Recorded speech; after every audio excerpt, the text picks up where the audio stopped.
પીપલોદ વિસ્તારમાં એક પ્રતિષ્ઠિત ટેક્સટાઇલ કંપનીના મેનેજર તરીકે ફરજ બજાવતા 29 વર્ષીય હર્ષ વિશાલકુમાર શેઠની કાળી કરતૂત સામે આવતા સમગ્ર શહેરમાં ચકચાર મચી ગઈ છે. ગોવિંદ પાર્ક સતકેવલ સર્કલ પાસે રમતા 12 અને 11 વર્ષના બે પિતરાઈ ભાઈઓને ચોકલેટ અને કારમાં ફરવાની લાલચ આપીને કારમાં બેસાડીને અપહરણ કર્યા બાદ આરોપીએ કારની અંદર જ બાળકો પાસે જાતીય સતામણીની ગંદી માંગણીઓ કરી હતી. ઘટનાની વિગતો મુજબ બાળકો ગાર્ડનમાં રમી રહ્યા હતા ત્યારે હર્ષ શેઠની પોતાની કાર લઈને ત્યાં પહોંચ્યો હતો. તેણે બાળકોને લલચાવવા માટે ચોકલેટ આપવાની અને કારમાં ફરવાની લાલચ આપી હતી. વધુમાં તેણે કહ્યું કે જો તમે મારા ઘરે આવીને સાફ સફાઈનું કામ કરશો તો ઘણી બધી ચોકલેટ આપીશ.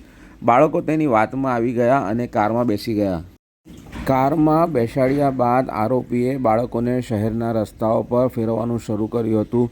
થોડી વાર બાદ તેણે પોતાનું અસલી રૂપ બતાવ્યું. ઉમરા પોલીસની તપાસમાં બહાર આવ્યું છે કે તેણે બાળકોને કપડાં ઉતારવા માટે દબાણ કર્યું અને જાતીય સતામણીના ઈરાદે ગંદી માંગણીઓ કરી હતી.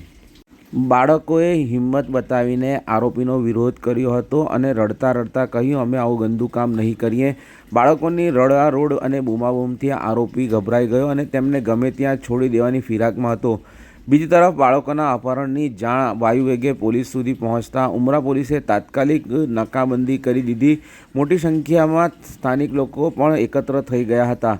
પોલીસે શંકાસ્પદ કારનો પીછો કરીને ફિલ્મી ઢબે આરોપીને ઝડપી પાડ્યો અને બંને બાળકોની સહી સલામત છોડાવી લીધા.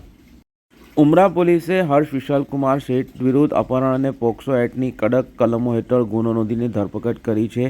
આરોપી સાધન સંપન્ન પરિવારમાંથી આવે છે અને પીપલોદની એક જાણીતી સ્કૂલ નજીક રહે છે. છતાં તેની આવી વિકૃત માનસિકતાએ સૌને સ્તબ્ધ કરી દીધા છે.